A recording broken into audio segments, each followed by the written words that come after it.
of youth at the Supposed to happen a couple of weeks ago. 27th of April. 27th, yeah. Yeah. White Sunday. And exactly. And now that one of the things that all of the cardinals, as Dr. Don Prodlos mentioned earlier, is every cardinal has a titular church, and St. Patrick's, Father Greg, is the titular church of one of the cardinals in the conclave right now. Cardinal Thomas Collins, he's the Metropolitan Archbishop Emeritus of Toronto, Canada. And he came to our church on Sunday, celebrated the 10:30 Mass, and gave a wonderful homily, which Joan can tell you about, and was very well received by the people. And we had a baptism of a child at that Mass, too, which was nice. No, that was truly, truly wonderful. But the great thing, Cardinal Collins has a wonderful personality. He laced his terrific homily with a good dosage of humor. But what he did was so beautiful. He had 3 readings, as we do every Sunday, 2 readings at Mass, and you have the Gospel. He took each of those readings, expounded on it briefly, and then named a quality associated with that reading, first reading, courage, and said, this is a quality that a pope must have.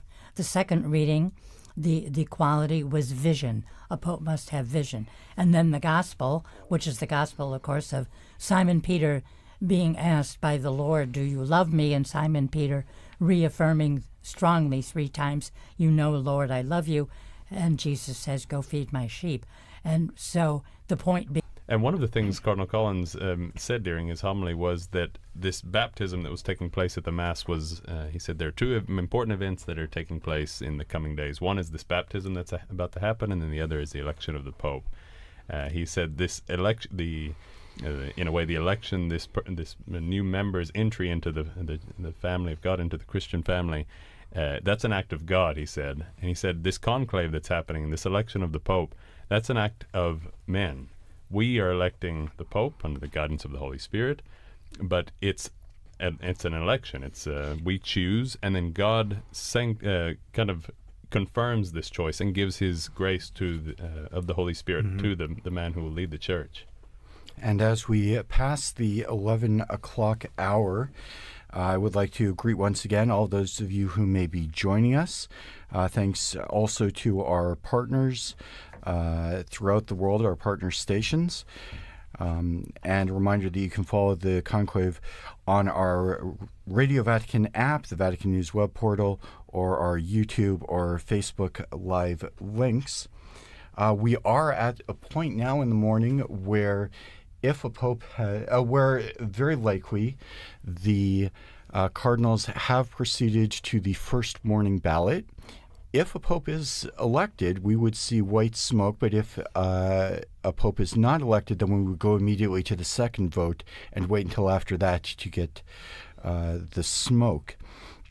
Maybe, Joan, you've been a Pope journalist, Vaticanista, for many years, and you've watched more than one conclave. Can you talk a little bit about what happens as the crowds are waiting to look at the smoke, and why we have that disjunction between possible smoke and possible not? Oh, sure. Well, when people, they have an idea. I mean, they know the cardinals are meeting, it's Thursday morning, the cardinals are meeting for so many hours. Something is going to come out of that. And so the expectation, just people chit-chatting, but there's an excitement that you feel just walking in the square, just listening to people. But I have to say, the moment the white smoke comes out, the excitement goes into hysteria, because you have a person coming out, you don't know who it is, then you find out who it is, then you hear his name, and it's an awesome feeling. The void has been filled. We are no longer sede vacante, without a pope. So many things that can't be done because we were without a pope. So those of us in the church who know this particular aspect of it. But just the faithful, they want to know who their new Holy Father is. And it's an excitement beyond telling. I remember certainly for Pope Benedict, I was working for the Vatican at the time, and we had a very, very strong feeling that he would be elected early, that it would be Cardinal Joseph Ratzinger elected early. And there was great joy as those of us in the press office filed out and went into the square and rejoiced when we heard his name. And then covering the conclave of 2013, I was in the square, but I had to be on television at 8 o'clock, so I'm going back up, and I think it was sometime after 8 that this Jorge Bergoglio comes out onto the balcony, and there was a huge excitement in the crowd. We have a pope, even if we haven't quite heard his name yet. There's this man in white.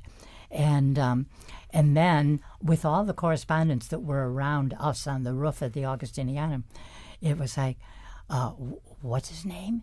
Jorge Bergoglio. What name did he take? Where's he from? So all the questions, and a lot of research had to be done, because when you have someone unexpected, as John Paul II was. Yeah, he was totally unexpected. Yes. He wasn't one among the popable or papabile, as they say. Exactly. He was overlooked. The church took a new direction. But it's a real exciting feeling. Yeah, Father Greg, have you seen any? Were you around for any of the recent elections, or? I was here for the election of Pope Francis. Yes, and it was very exciting just being in.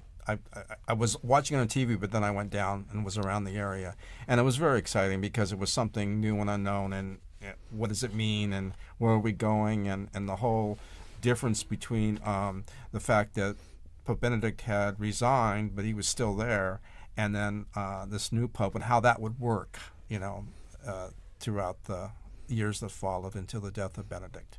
That you could not call him Francis I. Yeah. And journalists had to discover very quickly that you could not call him Francis I, because a pope doesn't become the first until there is a second. And so I remember I was watching rewatching that event. I was there in the square, but I was rewatching it the other day, and the subtitle underneath on one of the broadcasters was Francis I. And then later in the broadcast,